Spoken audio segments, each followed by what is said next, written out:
All right. First thing I'm curious about. Do you guys know about YouTube movie recap channels? No. Like, what do you mean? So I was like going down my YouTube rabbit holes one Saturday night at like 2 in the morning, as one does, and I came across a video, and it was just titled like two astronauts wake up while all of their peers are still in cryo sleep in space. My dumbass was like, "Is this like a news bulletin?" And I click it, and it's just someone summarizing the film. I think what movie? The Chris Pratt Mila Kunis space film. Oh, you mean Chris Pratt Passengers? Yes, I think that's it. That's Jennifer It's just Lawrence. Fuck, you're right. Mila Kunis was Jupiter Ascending. Anyway, it was just like a British monotone voice that almost sounded like text to speech, summarizing the film Passengers with appropriate imagery and going through the whole plot summary like a Wikipedia article. And I started to explore the channel deeper, and I found that they put out a video like every few days, and they get millions of views. And it's honestly really, I find it kind of bizarre. Are you familiar with this? I know about like the text to speech like YouTube channels. Yeah. Yeah, those channels get a lot of views, but mostly off of like reading Reddit forums and shit. I haven't really heard of them recapping movies. I'm gonna see if I can like there's probably like it just like this is content now. Like there's probably a farm movie. Oh yeah, I mean it's not offensive, easy to consume. A lot of people are gonna watch it, turn their brain off, put it in the background or something. It's just a channel titled movie. Oh, there's one of Train to Busan, I believe. Oh, okay. It's just titled Passengers Struggle to Survive, an infected girl enters the train during. Oh wait, maybe this is a different zombie movie. Another zombie train movie. Yeah. Where is this? Welcome. Let's see. Yeah, I just look at. Let's see. Lonely woman forms a unique bond with a creature that's being held in a research facility. 1.7 million views, and it's just a summary of The Shape of Water, narrated by a. That's the title of the video? Yeah, they like the title is like a bulletin. It's like how a news channel. That's how I got like suckered into it, because I was being stupid and I thought it was like a true story of an astronaut woken up when he wasn't supposed to be. And it turned out it was just a monotone summary of the film Passengers. Well, that's probably how they get you. Yeah, that's not a bad strategy. Yeah, honestly. And now a woman vampire is forced into action when terrorists attempt to hijack her flight. 2.7 million views. I don't know what movie that could be. No, me neither. And I don't want to click watch them. it, though. I don't want to click these videos because I don't want them to like get into my feed. Really good thumbnail work. Like there's just like they'll take the one out of context naked girl scene and put it in the thumbnail. Oh yeah, Also good strategy. I've spent weeks at a time on video essays and gotten less than 100 views. And this whole time it could have just been like telling you what happens in a movie and not even really analyzing it. Every 3 days or so. Welcome to 2021. That's content. Rev up those fryers and fill those champagne glasses to the tippy top. It's West Coast Toast and Roast with Tommy, Will, and Dav. Thank you so much for listening to the first episode of West Coast Toast and Roast. We discuss pop culture of all shapes and sizes, its high points and its low points, which unfortunately does mean occasional discussion of topics such as sexual assault when that's in the news. So pretty please regard that, listen with discretion, and take care of yourself in that regard. With that noted, without further ado, please enjoy the rest of the podcast. This is West Coast Toast and Roast, the pseudo podcast where we tell you the roastables and toastables of content we've consumed recently. I'm Tommy. I'm Will. I'm Dav. And to be honest, I'm way too insecure to be like too much of a slut for structure, so we're kind of freewheeling it at the moment. Who would like the honor of the first toast or roast? I have plenty of things. I can go as long as we need to. Well, first, I guess I'll do it. And my first toast will be these weird ass GI Joe videos that Dav showed us last night. I'm glad this is what we're starting with. Yeah, Dav, would you like to tell us a little more about the lore of these videos? I really haven't like delved too deep into figuring out where these came from. All I've really heard is that they practically predate YouTube. You can find videos of them from like 2005 on YouTube. They're really old, and they're just completely surrealist, absurdist humor edits to these G.I. Joe PSAs, and they are amazing to watch when you are just completely lifted. Yeah, there's this one that made our buddy Troy mad, where they just go for like 3 straight minutes, and that's it. Most of them are less than a minute long, 30 or 40 seconds. But I like there's like a playlist, and I feel like that one's like a few minutes, and the rest are like 39 seconds. It's like 2 minutes or something. There are a lot of. I realize I know a lot of like the He-Man characters and stuff from like my experience doing cartoon stuff with friends. I don't really know the G.I. Joe characters, so I was kind of caught off guard. But there's a dude in like just like a water. He's like just in Sandy's water suit from SpongeBob, and that's like his thing. It's like the Village People as a cartoon. It's kind of weird to see it.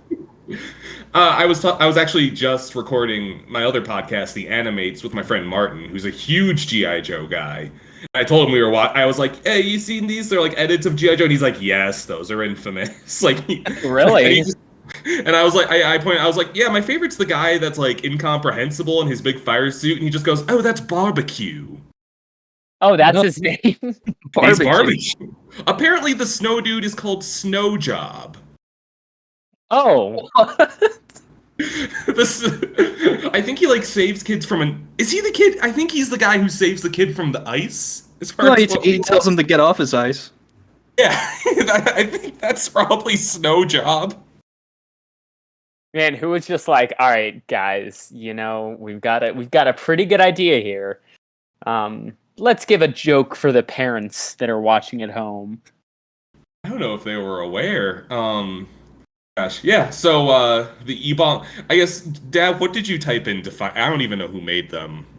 I just typed in G.I. Joe PSAs, and it's like one of the first results. Well, there you go. Oh. I'm sure there's a more in-depth description of these somewhere, maybe on like Know Your Meme or something, but I just haven't had the time to delve into it, and it's almost better just not like knowing where they come Eldritch from. Abominations. Yeah, it's horrifying. Apparently, the Native American is simply called Spirit. Yeah, Spirit. Anyway. But no, the thing I do seriously have to toast is Dav also last night. This was before the G.I. Joes. Showed a Shin Godzilla. And boy, that is a really fantastic movie. Oh, that's great. Not just in Godzilla standards, but just in like horror movie standards. Like it's incredibly frightening. It's so awesome. Well, this feels a little tailor-made for you because you love the existential dread that Mr. Hideki Anno seems to, of Evangelion fame, seems to just like really just wade in spades. Yeah, he really is, good at it. And like, obviously, I love Evangelion, so I figured I'd love this, but it's also like a super interesting take on Godzilla, where, instead of just being this monster, he mutates and he evolves and, kind of nothing really can hurt him and he's not going away. It's just a like freaky idea. I know a lot of times Godzilla is more of like a spectacle sometimes. So I like that they went back to the roots of this thing is a giant monster that is the most dangerous thing on the world simply by walking forward. Yeah, well, it's also about contextualization because the original Godzilla was about like World War II and the bombs that were dropped on Hiroshima and Nagasaki. This one was inspired by the 2011 earthquake and tsunami. Oh, fuck. I didn't know that. So when they have like these real world historical events to tie it into and get sort of the inspiration and the destruction from it, you can really feel it, like sort of the emotion going into it.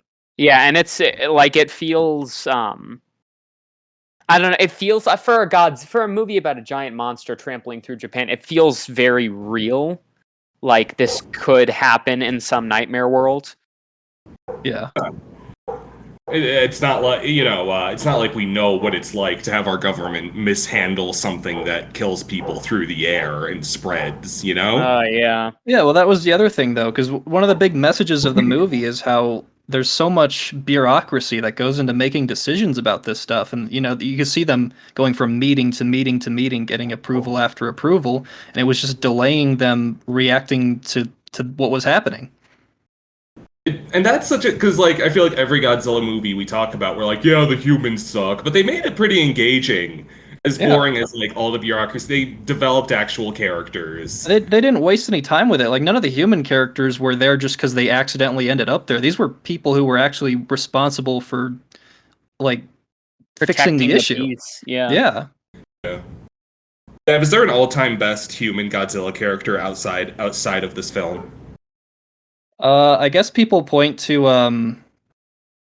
who's the Japanese guy in the legendary movies? What's his name? Who's the Japanese guy in the Godzilla movies? No, the legendary movies, the newer ones. I think I know who you mean. I'm just was he in King of the Monsters? Yeah, he was in 2014 and he was in King of the Monsters. He was the one who sacrificed himself. Oh well, I haven't seen King of the Monsters, so oh well. Oh well. You're not missing. If you watched a supercut of the monster fights in that one, you'd pretty much you'd see what you need to. Mm-hmm. It has some of the pretty much, yeah. It has some of the rawest Godzilla fights ever with King Ghidorah, and then 11 being pointless for an hour. Yeah, I think it has the worst human characters in all of the legendary movies. I know Bryan Cranston is in the first one, right? He's certainly in it. That's the most you can say. He's there. I vote personally, though, in all the Godzilla franchise goes to the guy that built Jet Jaguar and walks away with him into the sunset. Okay, rules. Yeah, so Shin Godzilla, grossest Godzilla design ever. I kind of want. Oh yeah, because he's just constantly changing and morphing.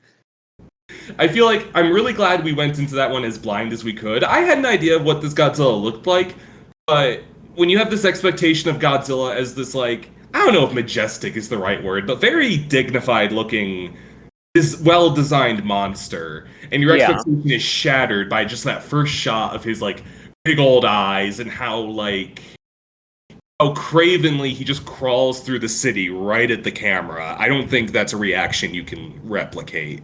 Yeah, definitely. Yeah, it's just he's not, fully he's not familiar at all. Even the Godzillas in the old movies, he's vaguely humanoid. Yeah. It's a dude in a suit. But in this one, he starts off just as a creature, and I think that's what's so terrifying. Yeah, he's full on an animal. He's not a character anymore. He's just a force that's just there. He's not doing his poses, his victory dances.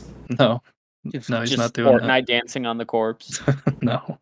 I mean, if the reptilian Godzilla would continue to evolve, we could assume he would grow feathers and turn into another dude in a suit, Big Bird. I mean, that's probably what they were going for at the end. Probably original ending, yeah. Yeah. So the ending, I don't think we should give away the actual hint they give, but when Dav, and I didn't even fully get it at first, when Dav pointed out, I got a little shivery. I was like, uh-oh. Because that's a creepy fucking ending. Yeah, that's not an ending that we should give away at all. That's something you gotta just experience, and 100%, I wouldn't want to spoil this movie for anybody. So, Shin Godzilla redefined and recontextualized one of Japan's most iconic characters for a whole new generation, relating to their trauma and strife. 6 out of 10. It's okay. No, I would genuinely give this movie a 9 out of 10. I think it is as close to perfect as possible for a Godzilla movie. Don't have any I'm roast. still a little attached to Godzilla against Mecha Godzilla. Maybe we could watch that one sometime. Oh I haven't yeah, seen that 'cause one. I think It's Mecha fucking great. Godzilla is just an awesome like idea. Yeah. Yeah. Will, were you moving on to something? I was just going to say I don't have anything to roast at the moment, unless I think of it. So let's see, Dav, you got anything you're thinking of? So to be honest, as far as like roasts go, I'm probably not usually gonna. I mean, if you want me to roast something that I've actually like sat down and watched, like a movie I've watched or a video game I've played, probably not gonna happen as much as if it's like just something that exists that I don't like. Sure. For example, Space Jam 2. Well, look, we could speak to Space Jam 2 and confirm your suspicions. Yeah, you can. I've watched a few reviews of it. I didn't bother watching it even when it was free on HBO Max, and I don't plan to ever. Damn, what's Dav against Space Jam 2? That's right. First of all, never gonna forgive them for what they did to Lola Bunny. Second of all, it's just a big advertisement. Oh, totally. The first Space Jam, there was like actually a story there that kind of made sense. The advertising was pretty much just for what you saw, just the Looney Tunes and some of the basketball teams or whatever. And here's a suspicion that I've had about this movie that I haven't really been able to confirm. You tell. Why did they choose basketball in the new Space Jam?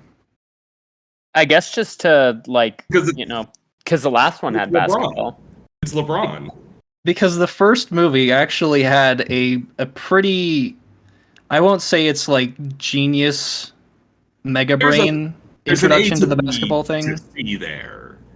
Yeah, there was a reason that they were playing I mean, it was these tiny little aliens that show up. All the Looney Tunes dwarf over them completely. So they're like, hey, we'll just play basketball. Obviously, we're going to win at this. And there was actually a good reason for that to happen. In the new one, I just didn't think that they were going to be able to justify it. And I know that might sound like a nitpick, but it's actually kind of like a good reason for the absurdism of the original movie of the Looney Tunes playing basketball. You kind of have to justify that in some way other than just, well, they did it in the first movie. Yeah, that is true. I have a 45-minute review of this film elsewhere on my channel, so I might take a back seat. Will, what did you think of Space Jam 2? I mean, looking at it as it was, I thought it was fun. Like, some of the references were fun, but it's also, like, I agree with Dav, it's just, an advertisement. It was trying to be Ralph Breaks the Internet. Ready Player One.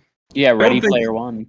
I don't think Space Jam 2 is as insidious as Ralph Breaks the Internet. I would argue. Yeah, I mean, at least it isn't like, hey, click on pop-up ads. But I do think it was like trying to be that kind of movie. Mm-hmm. Warner Brothers' answer to it. They're both ads for children, so they're both kind of insidious. Yeah. Ralph Breaks the Internet bothers me on this. When the hero characters are employing pop-ups as a heroic force in a way to impress on child viewers, that's a bridge too far for me. That's fair. Yeah, I figure we'll do this podcast monthly or so. We don't need to do it all the time. I don't expect you guys to go out of your way to watch terrible shit just to bring it here. No. I figure, if we come across something, we can roast it. I got a couple things I could talk about. Ev, did you guys want to wrap up? Say anything else? Space Jam 2? No, I think it's just kind of it is what it is. I don't think it'll go down as in history as a masterpiece. I think people will probably forget about it very quickly. And we're not saying anything new by saying it's bad. I mean, it's been out for a while. It's been roasted to hell and back. It is a bad movie. Yeah. Mind if I steal the ball and we can pass it around to three of us a bit? Yeah, go ahead. Sure. All right. I really want to toast Jellystone. Have you guys heard about this show? I've heard of it simply because you've told me about it. All right. Sounds familiar. I've never watched it though. C.H. Greenblatt, the creator of Chowder, which I humbly call one of the best cartoons ever, his adaptation of the Hanna-Barbera animal characters. So he has put Yogi Bear, Snagglepuss, Top Cat, you name it, in the same setting. And it is every bit as absurd as Chowder without network censorship standards. So it is honestly really unhinged and messed up, and I love it. Like, how is it messed up? The first they throw this at you in the first episode, Will. It opens with Yogi having the dilemma of not being able to decide what he wants to eat for lunch.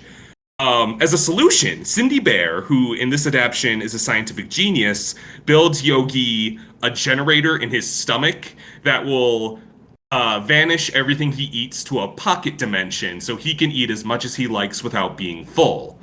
Yogi goes on like a bender of eating, but grows so ravenous that he eats all the food in town, and to sate his hunger, has to eat buildings and people, and he eats all the other characters in the show. God, that's terrifying. I think it's wonderful. I think it's great. Everyone's okay. There's an episode. Wait, how did they get okay? How did they get out? So so they establish earlier on there's that there's a song Yogi really doesn't like. That sounds super lame. They set it up with a really funny joke. I'm not gonna like reenact it for you. And Yogi says something to the effect of, that song's gonna give me indigestion. So when the whole town is in his pocket dimension stomach, they join hands and sing it, and they all burst out. Huh. Yeah, that's Jellystone. There's an episode where Cindy Bear builds a device, is overworked. She builds a device to trap people in a jelly stasis so they'll leave her alone. She overuses it and goes mad and freezes everyone in town. Realizes she didn't build a reversal device. It takes 3 years for her to reverse engineer the device, and then she brings everyone back. That's like existential horror. That's Jellystone, baby. Sounds pretty great. It's awesome. It's wonderful. Paul F. Tompkins is Magilla Gorilla. I think that's wonderful casting. He's like a fashion mogul in this universe. They reinvent a lot, because a lot of the old Hanna-Barbera characters just kind of suck. Like, there's some kitschy charm to it, but it's like, you take an animal, you make their voice an imitation of an old celebrity, and that's Yogi Bear, that's Snagglepuss. What's great, there were no girl characters back then, so like a good 30% of them are just Rule 63'd into girls, and that made some people mad. I think those people thought that Jabberjaw was a good character in the first place, so I don't really know how to help them. I heartily recommend it, especially if you were a fan of Chowder back in the day like I was. It's just that level of surreal. It's wonderful. The Top Cat episodes are some of my favorites. They turn everyone into town into fish on accident. It's great. It's great. So the show is just about like turning people into other things. That is a plot they recur to a lot. They do some fun stuff. They don't hide their so there's one episode. They don't hide like their disdain for some Hanna-Barbera properties. There's an episode where Top Cat's hideout is stolen by a character named The King, who's a lion with a little like greaser gang, and his voice is a parody of the Fonz. And I thought he was like just made up for this show. It turns out he is indeed one of the multitudes of Hanna-Barbera characters that just didn't really go anywhere, and they had the rights to. And he's like this lame dance crew that steals Top Cat's hideout, and the episode culminates in Top Cat and his gang hacking a satellite to shoot the king with a laser and turn him into a pile of ash. There's no love for these IPs. Yeah, that's something. I don't know what to. This sounds like this isn't for kids. You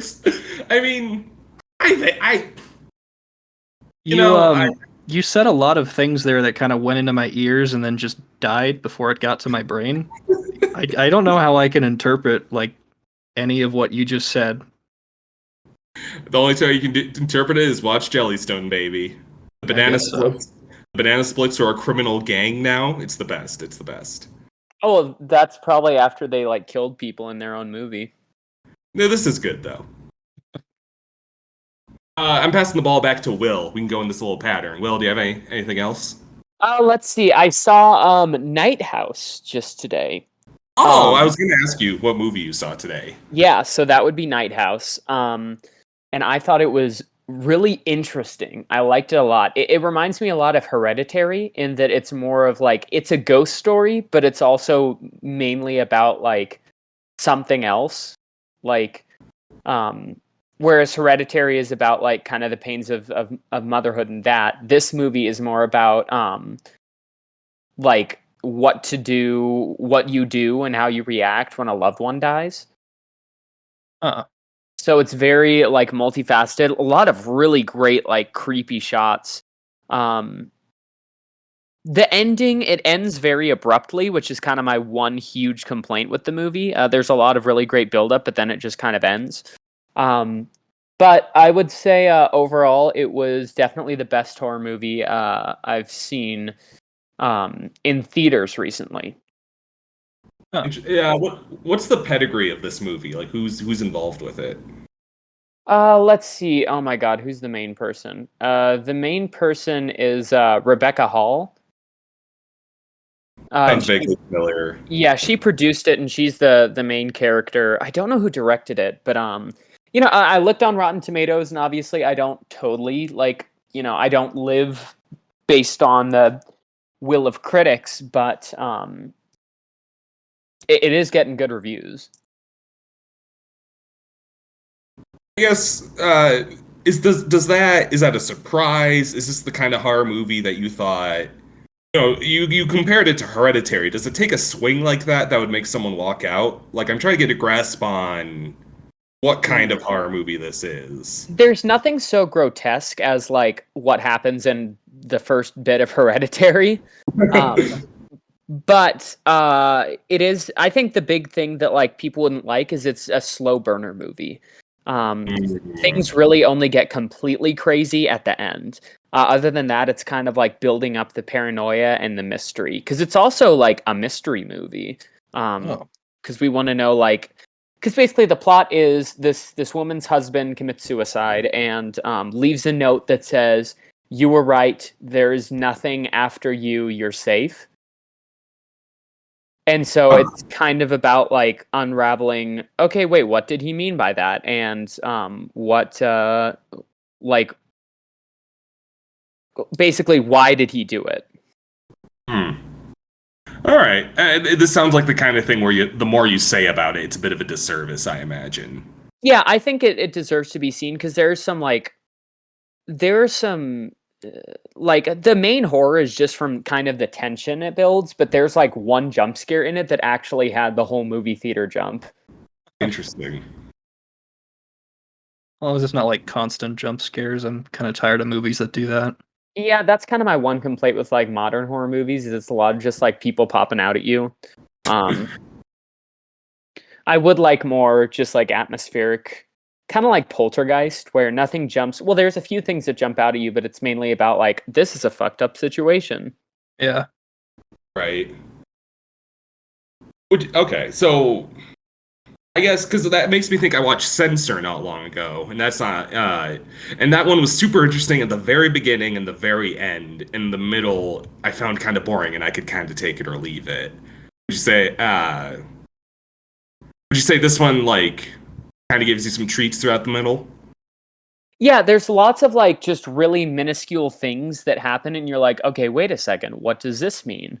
Or how does this relate? So it keeps you enthralled, but it is very like slow. Fascinating. That's I kind of like that in horror movies, though. It really fits the atmosphere, I think. And it helps if you're watching it in a theater too, and I can't like look at Twitter while details are happening. I should probably. I want to see Candyman before I see that, I think, but I might get around to that one. Candyman is well, I know Candyman just came out this weekend, so if you have to see one in theaters, I'd say see Nighthouse since it may be out next weekend, but I see what you're saying. Right. Gav, ball's passed back to you again. All right. In that case, I guess I'll have us sort of switch gears over to video games. I'm gonna toast the Bioshock franchise. 1, Yeah, 2, and good Infinite choice. are all fantastic games. Oh, you played all like- 3 already? Yeah, I played through all 3 like in the last 3 weeks. They're I messaged our group chat and was like, "You guys played this obscure indie game called Bioshock? I just heard of it." I did. The only reason I kind of asked was because it didn't seem. I feel like shooters maybe don't appeal to you guys as much. Fair. But it really is. It stands out definitely in that genre, and I mean, I really enjoyed my time with all 3. They're kind of short games. 2 especially is just like a 10-hour game. That's music to my ears, honestly. Yeah, it's really refreshing because playing all these JRPGs and stuff is great, but it takes so much time. Just playing the same game for 2 months straight gets kind of old. But you can knock out a Bioshock game in like a weekend, and the story is just amazing. The first one especially, just it's kind of slow to start, but then once things start rolling, the plot twist and all that is just amazing. Really hits hard. Which one would you say is your favorite? Your personal favorite? Personally, I'll say 2, just because the gameplay and the story were both so strong. Like 1 had a really great story, but you could tell they were kind of experimenting with the gameplay a bit. It was kind of based off of System Shock 2, but it was still sort of new to that studio for sure. And it's good. It's really good. The first one's gameplay, but I think 2 just refines it so much. Like the hacking, for example. In 1, the hacking really sort of slowed down the gameplay. You go in there, everything would freeze, and then you'd have to do basically this pipe puzzle.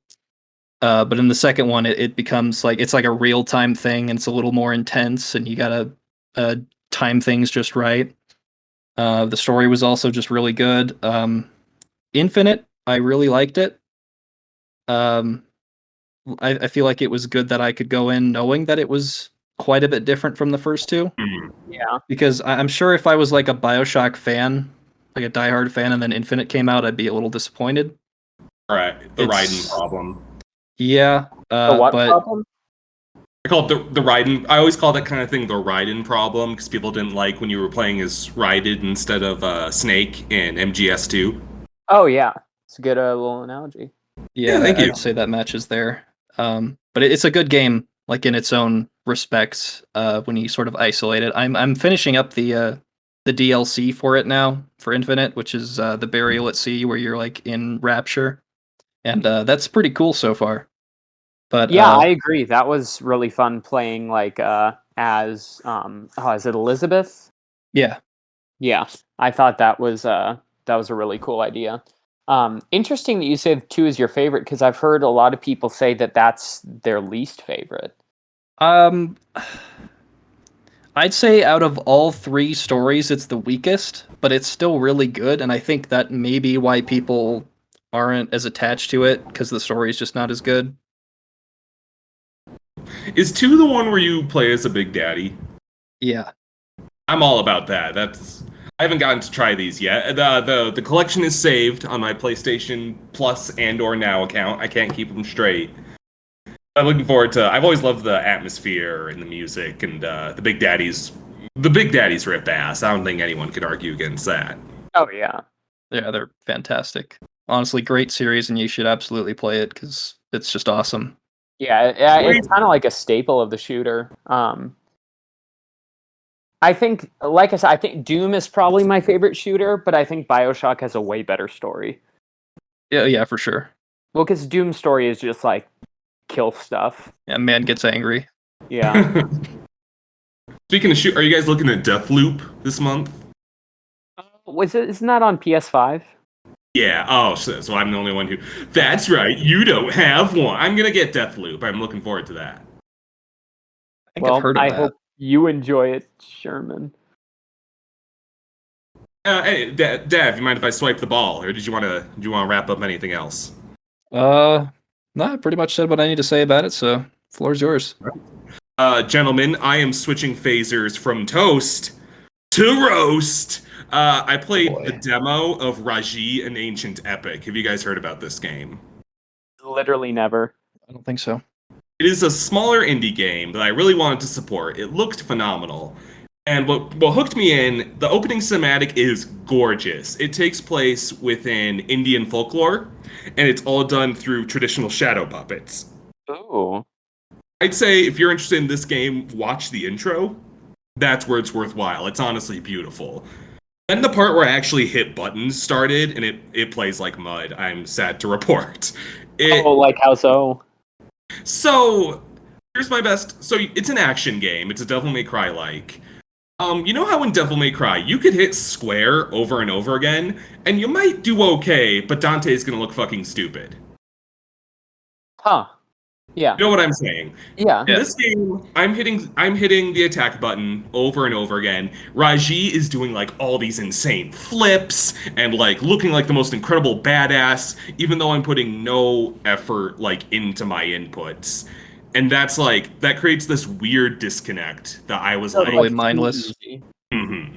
It was mindless. It has like it makes me feel like I'm playing a PSP game because you have these like blocky characters. You have a Ninja Gaiden-esque death sequence move where like Ninja Gaiden, if you take off an opponent's limb, you can execute them with an obliteration move, and Ryu just like takes their head off in a cutscene. It's fucking great.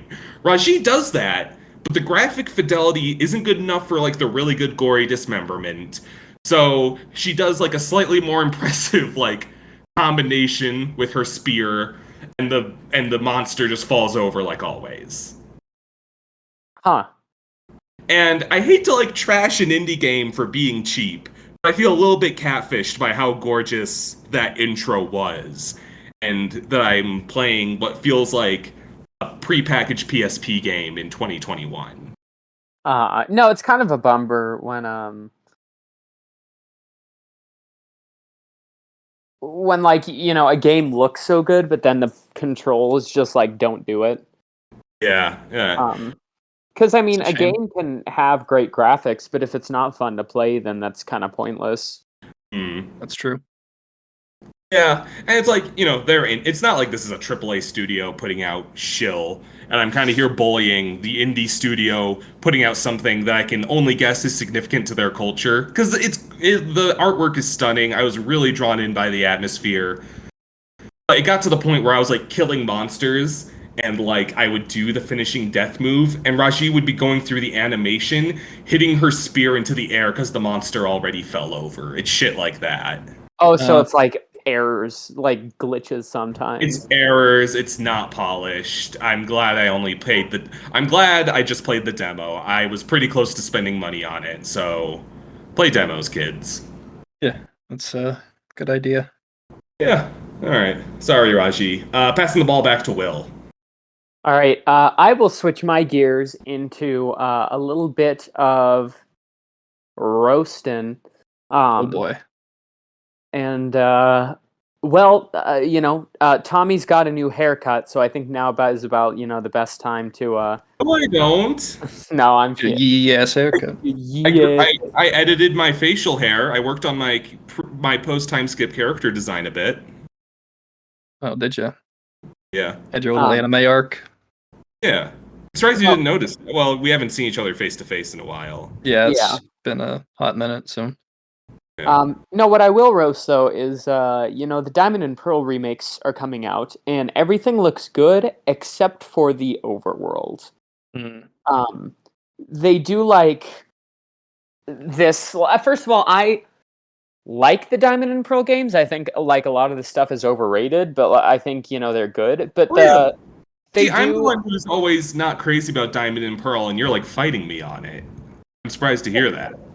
Well, no, because like you know, everyone worships Cynthia. I don't like her. What'd you say? Sorry. Go on. I'm sorry. No, it's all right. No, I really like Platinum, but Diamond and Pearl on their own are a bit standard, I guess. And I think just the weird chibi sprites, because they're trying to make it, you know, look like the 3DS games. But there are certain things that translate better into 3D, and this is not one of them. I don't love it. I thought it was kind of ugly. I'm stubborn. I can be pretty stubborn, a Pokemon apologist. I actually don't really have interest in playing this. Yeah, I guess like in games where like sprite work is so stylized, like Octopath Traveler or even like the new Dragon Quest III remake, it looks so good and it shows how good sprite work can be. So Yeah. like that's a good way to, you know, reinvigorate the sprite style, but just like making them look like, you know, gross abominations where like their head is 5 times the size of their body. It looks gross. I don't think any 3D Pokemon game has really looked good. Yeah. Okay, new Pokemon Snap is phenomenal. You mean mainline? Sure, I haven't even played new Pokemon Snap. To be fair, I'm not really like a Pokemon fan. I enjoyed Pokemon Y because it was the first one I ever played, and then I haven't enjoyed any other one since then. I love controversial painting the target on my back. I quite liked Pokemon Sword, or did I play? I played Shield. I quite liked Shield. Even I agree. You know, the visuals didn't set my world on fire to the point that we're discussing. I played Sword and Shield, or I think I got Sword specifically because my girlfriend at the time wanted me to play it. I didn't like it. It was such a drag to get through the entire game. I just love those characters a lot. It has some of the best. I love the gym leaders of that game. It has some of the best rivals. One of the worst villains, though. Yeah, the characters were pretty good. I liked the designs, and I mean, the fact that there was no voice acting was kind of off-putting, though. Specifically because it felt like there should have been some. I think they should do like maybe grunts, like not, but like like a Danganronpa soundboard. yeah, like Yeah. that. I don't think we need like fully, you know, voiced scenes, but I don't think Maybe like for like I do. significant moments. Yeah, I do agree that like it's a little odd when it's just like mouth flaps and nothing is coming out. Yeah, maybe don't have a scene where a character is supposed to be singing for a minute and a half and nothing is happening. Yeah. Whenever back to Diamond and Pearl, I always think of. Do you guys know the show Celebrity Deathmatch? No. No. It's a claymation cartoon from MTV back in the day, where they would just have celebrities kill each other. It's that level, kind of crude humor, but kind of charming. They had Beavis versus Butthead, and it was the hand-drawn characters on the claymation area, and they like put a bike pump in their mouth to inflate themselves into claymation. And that's what I picture with the Diamond and Pearl characters, is that they're the sprites with those same proportions, just like puffed up into 3D, and it looks weird. Yeah, I think that's about right.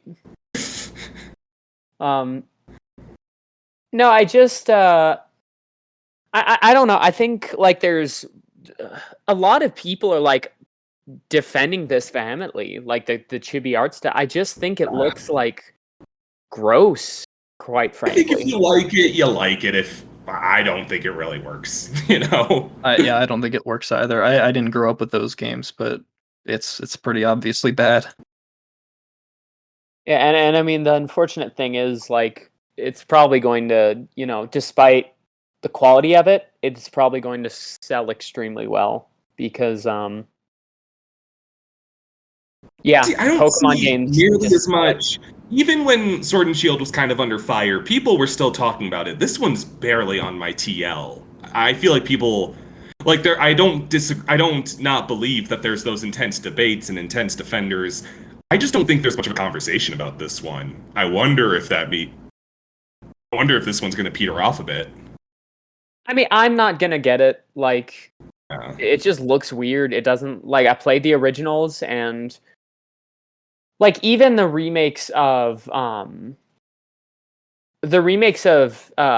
you know, the Hoenn games. Those at least had a lot more to offer with the Delta episode and Mega Evolutions. Right now, it doesn't look like there's any new things. Yeah, I give the benefit of the doubt that they'll reveal that later, but I don't disagree. Yeah, but Sorry.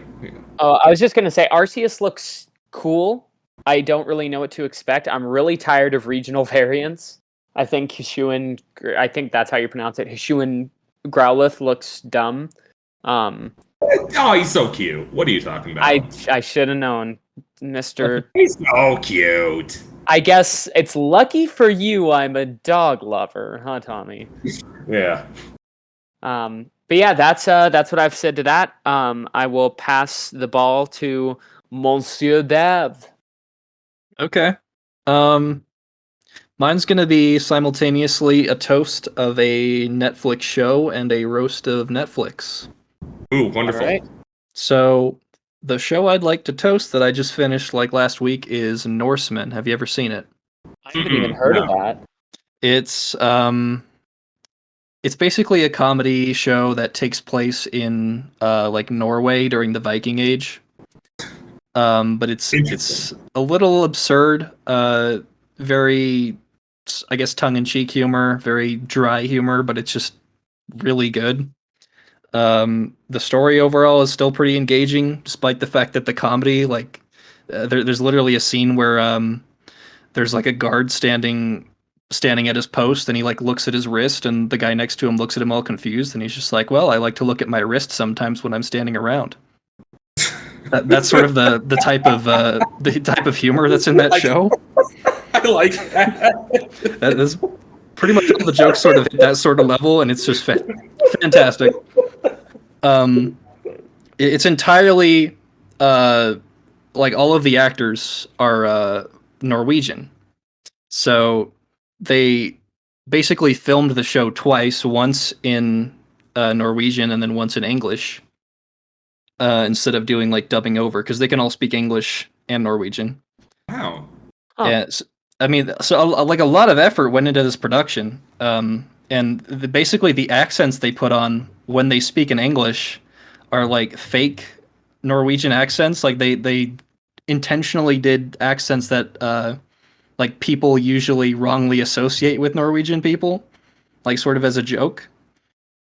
So it's always just funny hearing them sort of ham it up and just do these really dumb accents. But the third season aired in February of last year, and then the Netflix kind of just dropped it. Of course. The first two seasons were like the main story. The third season was like a prequel. It was all setting up to do something great in the fourth season, and then Netflix just canceled the show. That sucks. It just boggles my mind. I had precisely the same experience with Glow. That was like one of the best shows I ever watched, and Netflix just like axed it. I don't know why they seem to just cancel good shows, like shows that people actually want to watch. And they give us like 15 seasons of Big Mouth. Yeah, Big Mouth is on like season 4, season 5 now. If you're not Stranger Things, you're like not safe. It's pretty much, yeah. Yeah, Stranger Things and Big Mouth. Duke and Birdie treated unfairly. It has a new home on Adult Swim, but we can't all be that lucky. The show itself sounds astoundingly British to me. Like I feel like that would air after Blackadder on the BBC. It does kind of have, I guess, similar humor. I personally am not a huge fan of British humor generally, but yeah, I could take it or leave it. Yeah, this show does it super well. Sweet. I'll note that. That sounds fucking funny. I've never even... Yeah. I mean, it's a testament to your point about Netflix's promotion skills that I've never heard of this. Yeah, I mean, I'd recommend watching it, but just know ahead of time that it doesn't resolve. Fuck. Real shame. Sucks. Guys, I've been consuming a lot of Pete Davidson content. I think I have kind of a crush on him. I want to talk about that a bit. Is that all right? Sure. He has actually a really good stand-up special on Netflix. It's called Alive from New York. He tells the story of Louis C.K. trying to get him fired shortly before he got canceled. Really? Yeah. It's like Louis C.K. apparently caught him smoking weed in his dressing room, and he like told Lorne Michaels on him.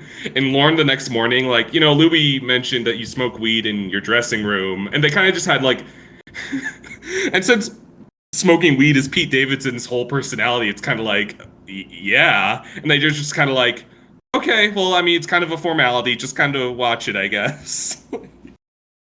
And then the next day, everything came out. Like, shortly after, yes. Like, he was really upset because Louis C.K. was, like, a comedy hero for him. And then shortly after, the news broke out, and he was like, all right. It sounded like you were trying to break in. Oh, no, I was just acknowledging that's kind of funny. Yeah. Pete Davidson, I think he's actually a pretty interesting guy. Initial impressions aside, have you guys seen The King of Staten Island? No, I never watched it. Yeah, never. It's rather good, because in real life, Pete's dad was a firefighter who died during the 9/11 attacks. Right. So King of Staten Island is kind of semi-autobiographical about his character has the same thing happened to him, lost his dad in 9/11, and his mom, and he's kind of emotionally stunted, didn't really have a role model, and his mom starts to date again. The guy played by Bill Burr, and they kind of have this like war with grandpa-esque clash, but in a mature film's context. He has this phenomenal monologue at a baseball park about how much he resents like public servants like firefighters and police because he feels they risk their lives just to have a free pass to leave the people in their lives, especially when they're young. And he has all this like bitterness and complexity that you would never expect the stoner dude from SNL could bring to screen. I think he's just phenomenal. All around, he's very slays those characters with a lot more nuance than you would expect. It's interesting. Yeah. I would definitely, I'd say, give one of those a shot. I think he's wonderful. I think if he were if he were the age he is now in 2002, 2001, I think he would absolutely like be on The Sopranos. Oh, you think so? I picture it in my head. Yes. Yeah. So, if next time you guys come to my place, I have like a poster of Pete Davidson on the door, just like, ignore it. It's nothing. We'll take a picture and just be like, caught in 4K. I'm passing the ball back to Will. All right. Let me look at the list of things I've seen recently. Oh, actually, I will. I'll toast Avatar: The Last Airbender. Great show. Because I saw that. Yeah, I saw that for the first time recently. It's on Netflix. And I'm like, you know what? I just need to go for it.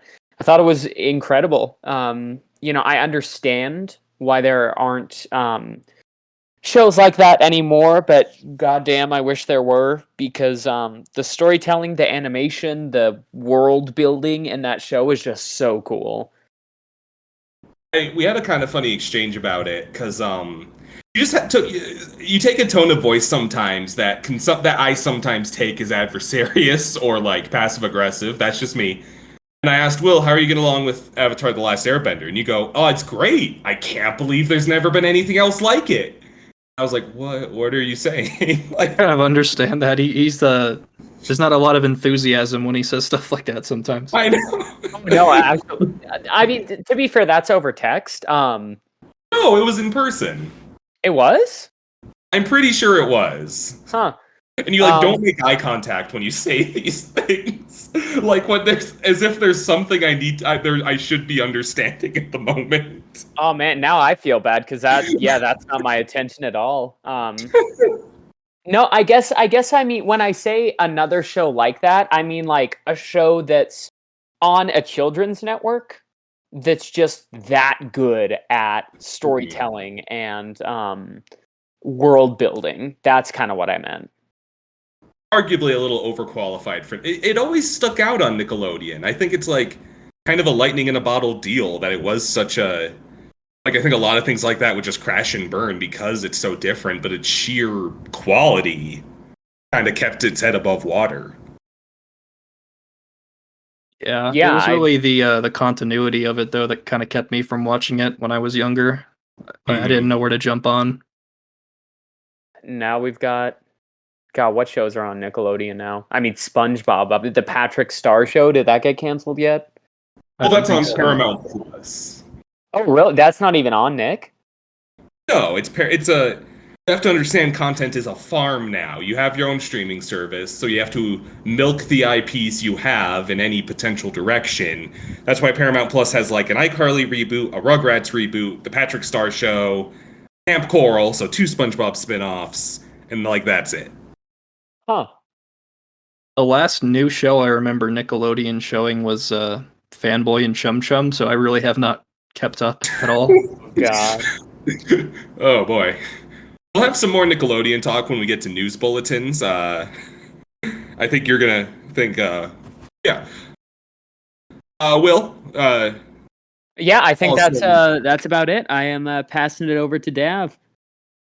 All right.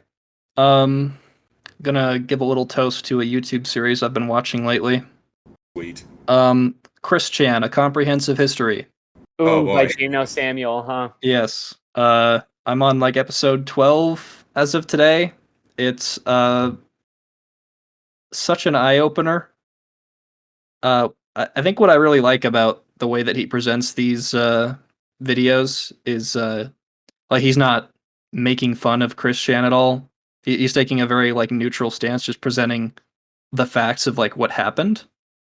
I mean, you can tell sort of just objectively watching it from the start for the first, I'd say 8 or so episodes, just sort of seeing how this all comes to be, and then how one of the last episodes I watched, it really escalated to basically these trolls going on to Mumble and like actually torturing him. Oh yeah, no, it's like the blue spike stuff. Yeah, the Blue Spike specifically just being this 13-year-old little Satan spawn, forcing him to do all these horrible things in front of a camera. Yeah, Like, it's oh, wow, this is stuff I had never heard of before. yeah. No, I obviously learned a lot about them. It's interesting because Chris Chan themselves said that they said I love this series. I think it's the best documentary on me. Yep, same. Yeah, and Gino does a great job of displaying the facts in just kind of a, non-biased way. God. It like some of the stuff makes me like viscerally upset, and I don't think I'm alone in that. But it is fascinating, just some of the sheer history of this. Like, I get like slight chills every time I see that first news bulletin of the young Chris Chan winning that Sonic shopping spree. Like, just knowing how much, like, that's like the real life thing of the domino meme. Yeah. That just, oh man, it. The butterfly effect. I mean, you go back in time, take that away, and then see how it just goes completely differently. Oh boy. Well, I learned in the documentary the only reason that Sonichu is a thing is because Chris was doing a project on like when they were in elementary school, I think, and the teacher said, "Oh, you can't use licensed characters," because they were going to use Sonic, and Right. so they were like, "Well, you know what's not licensed? Sonichu," and that just like spiraled into everything. Just keep that teacher from getting to work that day. Ugh. Take the day off, teach. It's so many Trust little me. things. Oh. It's the perfect storm. Chris Chan. I can name. I'm gonna edit a fun thumbnail of characters we discuss. I can tell you one that won't, and that's Chris Chan. Yeah, that's fair. Sorry. Oh, I was going to say, do you have a moment that sticks out to you, Dav, in the documentary? You know, so far, the moments that are really sticking out to me are pretty much anything relating to Chris Chan's mom, Barb. Oh, especially in hindsight. It's almost weirdly foreshadowing how practically anything with her involved almost seems to it's so weird because some of the way that they word things, just in retrospect, it almost seems like what happened recently was kind of planned. It's like a TV show. Like this was the seed. Yeah, it's so strange to me. Like anytime she's mentioned, it's like, oh, Christian has a special connection to her and stuff, and Christian loves Barb more than any other woman on the planet. It just makes me feel kind of sick. My last one was a toast. I'll finish off on a roast. I could do something I kind of liked, kind of didn't like, something I deadass didn't like, and something I can maybe fight a little bit with Will on. What would you guys most like? Let's fight. See this battle. Well, I saw Jungle Cruise, and I don't get how you could have given that a 7, man. What did you give it?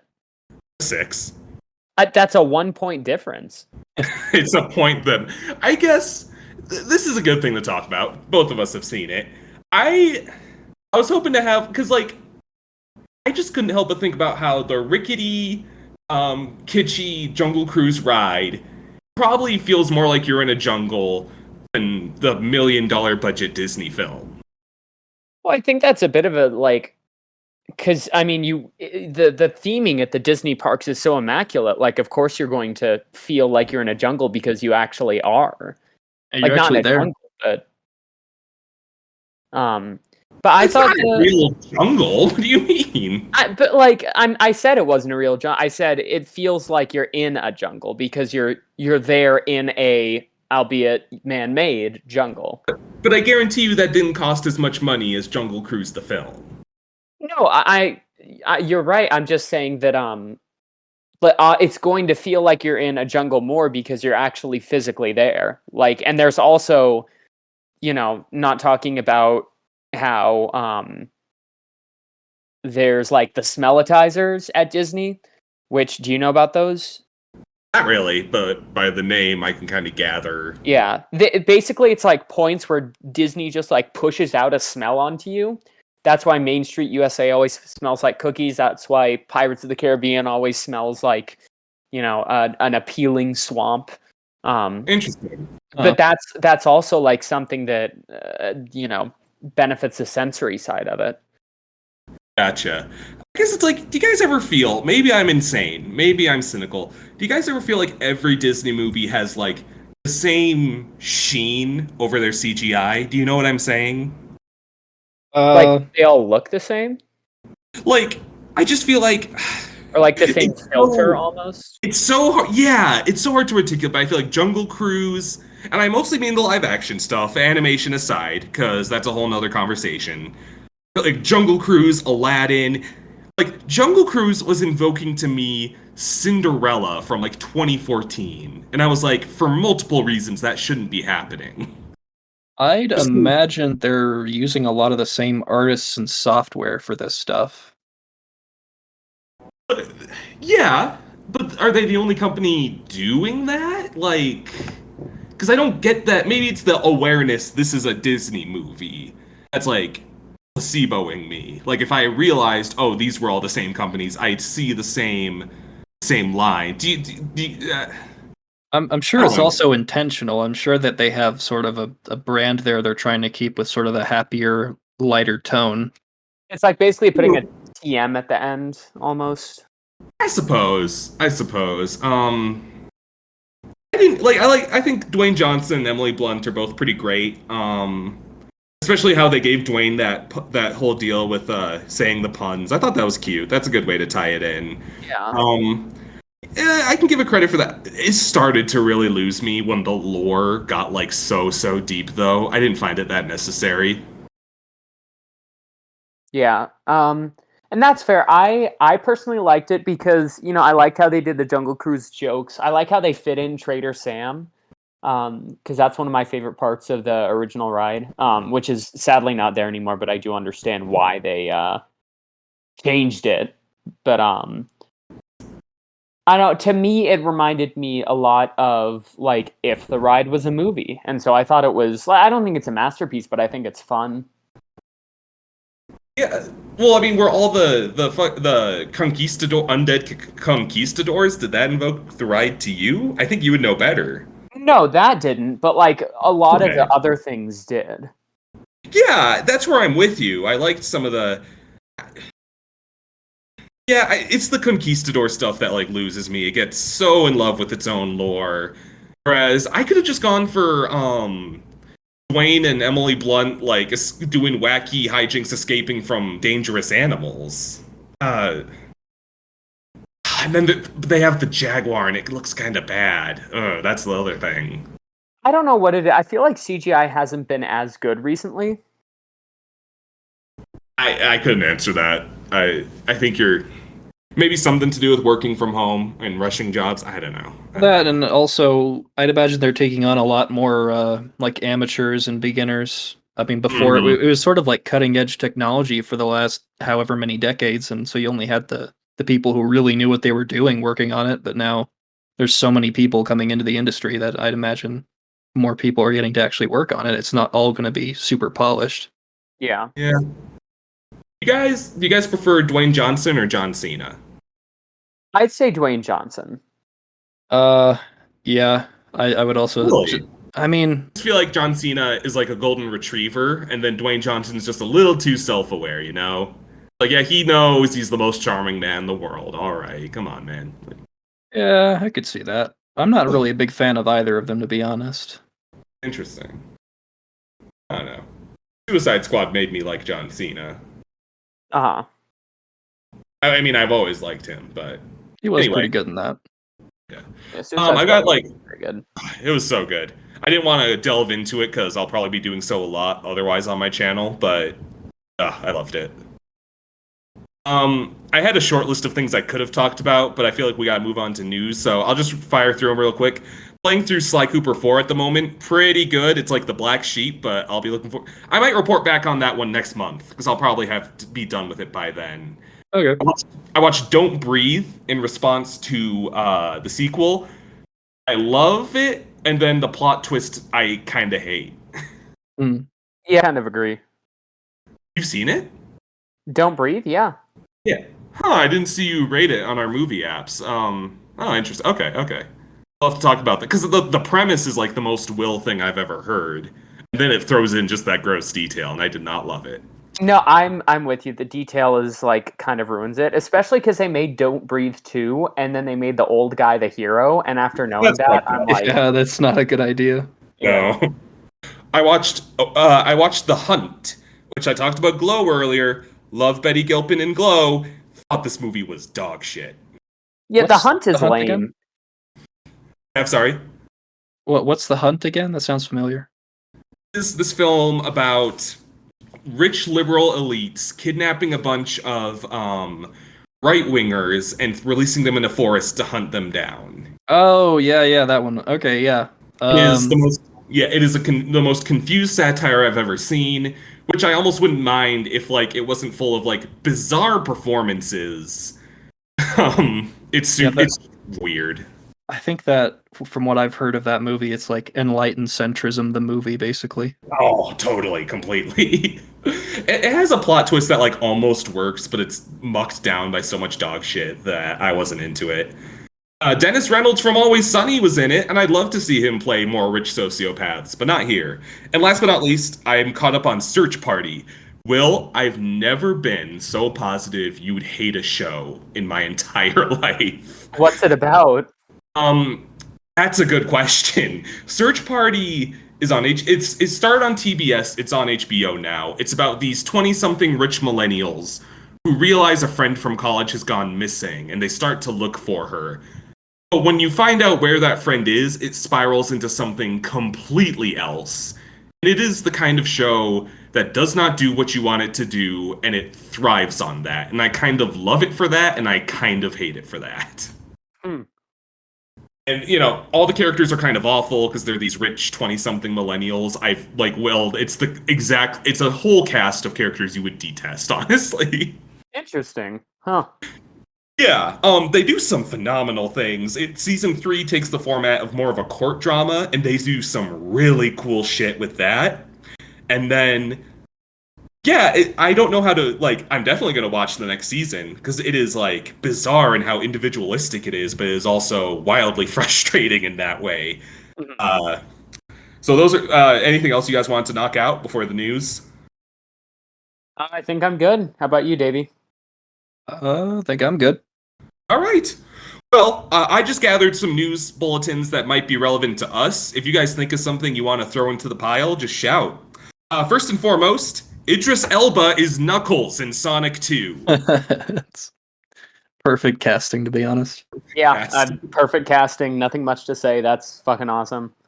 Gonna be great. Gonna be great. We talked about a little last night, who might be Tails. And the broad consensus is we don't know who it could be besides Tom Holland. Yeah. That would make Yeah. too much sense. I think that's probably what they're gonna do. Yeah, probably. I guess we'll see. All right. They're making a RoboCop video game. Did you see that, Will? No, is it like it takes? Is it like playing the original movie or? It's not going to come out for a couple years. We basically know that it's a RoboCop video game. Huh. Interesting. I mean, if it's good, I might buy it for an amount for maybe 100 or so cents, $1 even. Yeah. No. Yeah. All right. You guys are probably going to want to tear your teeth into this. Avatar Netflix announces its cast. It's gonna be bad. Yeah, I'd say it's gonna be bad. I heard the original creators of the show dipped. Yeah. I think that's kind of the best intention. I don't think it's going to be good. It's pretty You much think all it'll you need be to know better about it. Above or below Cowboy Bebop? What do you guys think it's going to end up? Probably worse. Yeah, I'm gonna say worse. Because I mean, first of all, I don't like the idea of just taking animated shows and making them into like, what's the point? Exactly. Yeah. No, I'm right there with you. And I feel the same way about Cowboy Bebop. I'm very because I love the original series, but I don't think it can add anything to be in live action because the original was so stylized, and that's what made it awesome. Yeah. It was a space western, and I don't think it's going to work just as a live action thing. If you want a live action space western, then just go watch Firefly. Just go watch Cowboys versus Aliens. Cowboys versus. That's right. Cowboys versus Aliens. I remember that movie exists like every 8 months or so. Will, I want to hash this out with you because we didn't really get to. Street Fighter V's character roster rounds out once and for all with the final new addition, Luke. I think he looks boring. So the word is he's going to be the new protagonist post Ryu and Alex. I think that's dumb because Alex hasn't even had a chance to shine. I don't disagree there. Something about him kind of draws me to him, honestly. Because I almost feel like if every main character of Street Fighter has their Ryu is Asian martial arts, Alex is wrestling, the next natural progression feels like UFC style or MMA style fighting. And I kind of like that in Luke, even if, he doesn't look wildly bombastic. I don't know if everybody needs to. Yeah, I guess so. I mean, I don't know. He just seems very standard with nothing much going on for him. When looking at his trailer, I just none of his things got me excited. Yeah, he has some fun-looking projectiles. I'm kind of about it. Yeah, I mean, I guess if he's the new Street Fighter 6 character, then we'll see what's going on. Yeah. Let's see what else. I got a couple more. Okay, CatDog and April O'Neil revealed for Nickelodeon All Stars. What's the vibes on this game, boys? Dav, you want to go first? I mean, it sounds like people have faith in the studio, but I thought the trailer looked pretty bad.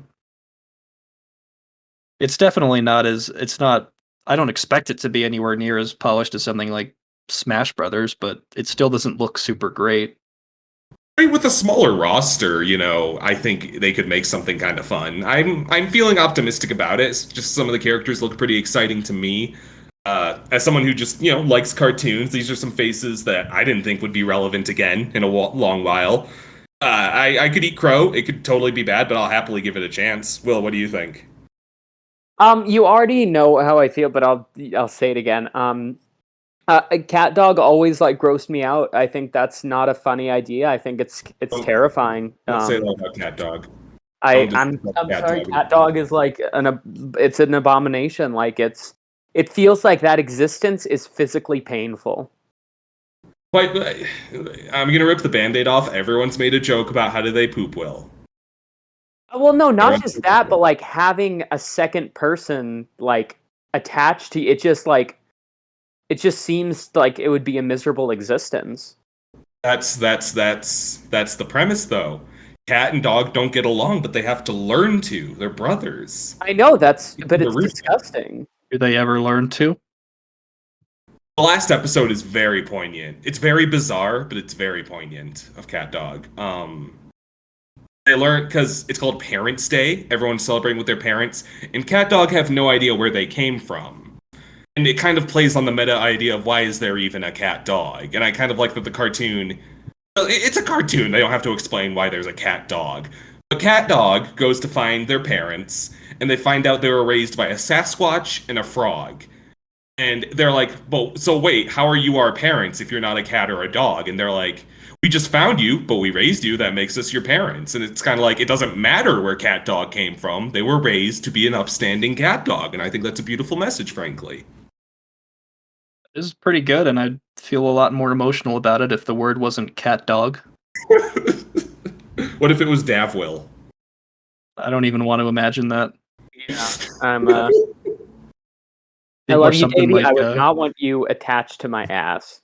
No, I mean it might be more something like that episode of SpongeBob where SpongeBob and yeah. Squidward get sort of fused together. That episode scared me as a kid. It's horrible. April feels a little pointless in such a small roster. Like if they were going with another Turtles character, I would have much preferred Shredder. That's It- fair. I think that's fair. I think there's some kind of push for April because she was revealed for the Shredder's Revenge beat 'em up game like a day before this. I wonder if they got something cooking for April that we don't know about. I don't know. Yeah. I think the rest of the roster is just like honestly, I know you like Will, you were saying it's currently pretty small. I love how I just love the characters they're picking. It's not always the main character of the cartoon. It's the one that works best in a fighting game. Like it's Helga and not necessarily Arnold, because she's the one that kind of makes sense. That just really appeals to me. And frankly, I wanted to play as Reptar in a Smash for years. Reptar is a great choice. Oh yeah. He's so great. He's one of the best he's one of the best characters because Rugrats would always use him to satirize different media. Like there's one where they go see Reptar on ice and he's singing opera. It's the best. It's wonderful. Nice to see some Real Monsters representation too. I'm excited for that. Yeah. All right. On less happy news. Blizzard participating in maybe the biggest clusterfuck I've ever seen. Yeah. What happened? So the they have their current lawsuit over the sex crimes. We'll just call it sex crimes. It's assault, it's harassment, it's everything awful. And I'll put a trigger warning somewhere in here if you don't want to hear about this kind of thing. One of the people found guilty of the awful acts was the staff member of Blizzard who the character of Overwatch, McCree, was named after. So, Blizzard has publicly announced they're changing the name of McCree somehow. Yeah. That's exactly the same name too. It's Jesse McCree. It's not even based off of it. It's exactly the same name. I mean, what would you guys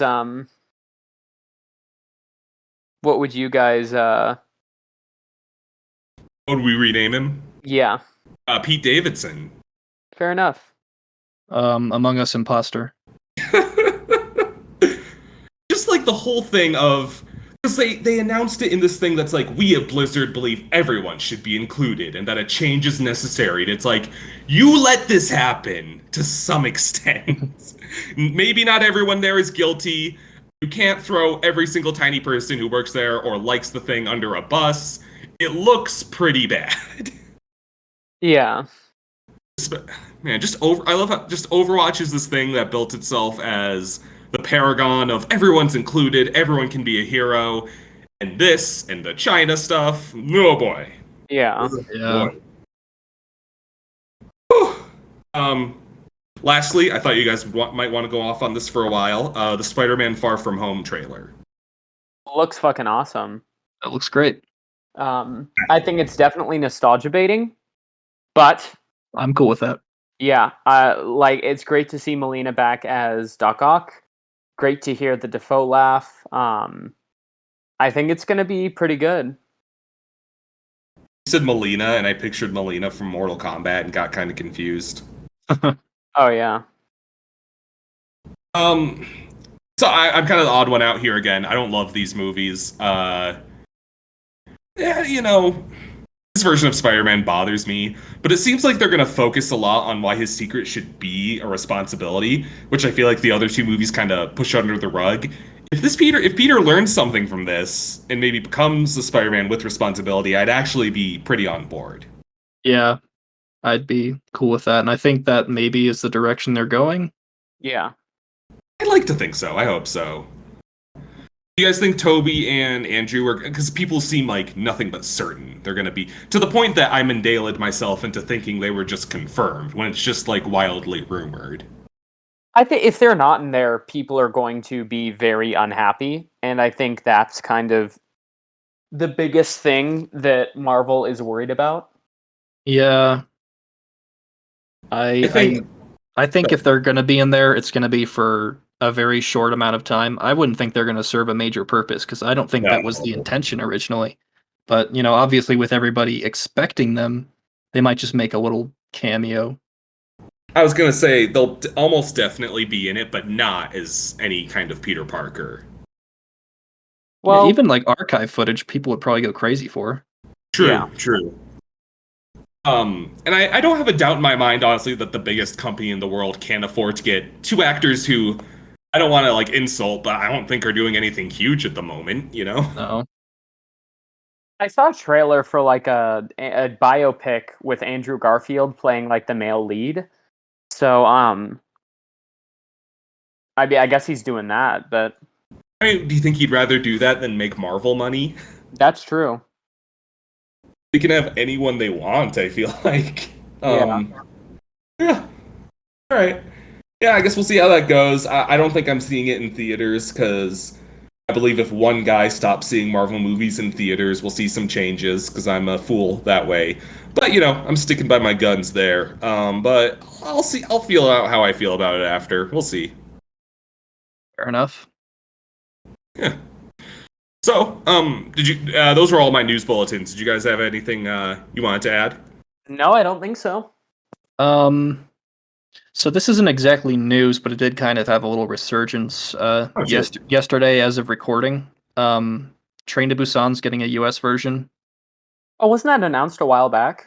It was, but another headline went around yesterday, and more people were finding out about it and spreading it.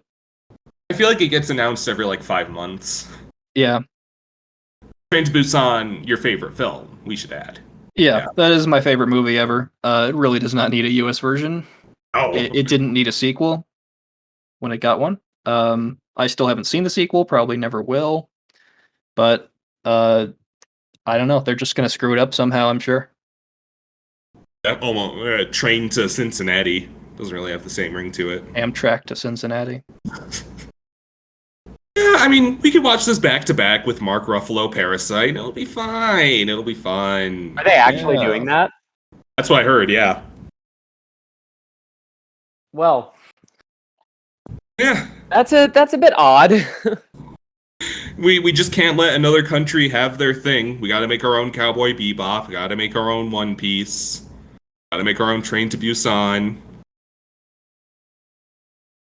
Well, yeah. Well, I think, so this is normally the segment in the podcast I'd want to reserve for maybe a question box, but there can't be one if this is the first one and no one knows it's coming.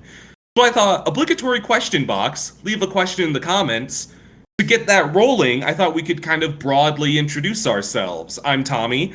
I'm a teacher in Colorado, making up one third of the West Coast and West Coast Toast and Roast. And I hope my students never find this. I hope pull up the collar. How about you guys? I'm Will. I just moved to California 3 weeks ago to pursue a career in voice acting. In the meantime, I am also doing teaching, but I am hoping to be able to voice act full time. And I also like movies. I like TV shows, and I like manga. And I believe Dav is caboose in this. All right. Well, yeah, I'm Dav. I live in Colorado, same as Tommy, but I do IT. Just graduated for software engineering, so hopefully going to go into that at some point. But right now, just need to relax and recover from the horror show that is college. But yeah, that's pretty much it. I mean, I'm also into like anime, manga, video games, movies. Just sitting around. It's pretty great. Pretty great. You were also born in Washington, so I thought that was kind of a fun. It really completes the West Coast titling That's true. I bestowed upon this. It's true. I am from Washington. You described me as a Seattle otaku once because I really want to move there one day. And Yeah, then I we mean, can you very much so. we can truly be in I'm- 3 different parts of the West Coast. Hey, Yeah, you know, I'm not from that part of Washington, but I kind of prefer it over the part that I am from. fair. Yeah. So, well, thanks. I guess that's about the size of it. Thanks for listening, folks. Make sure to ask your questions in the comments below, and don't forget to like, subscribe, and click the bell icon to be notified about our latest uploads. We'll probably do this every month or so because that's the longest I can stand to be around these freaks. But Yeah. I think I I speak understand. for all of us. We all hate each other. No, love these. These are my brothers. We love. It's great. It's great. Love you. All right. Yeah. Thanks for listening. Play us out something. Probably nothing. Da baby, I hear the blues are calling. Calling to silence. Maybe you seem a bit confused, but baby, but I got you pegged.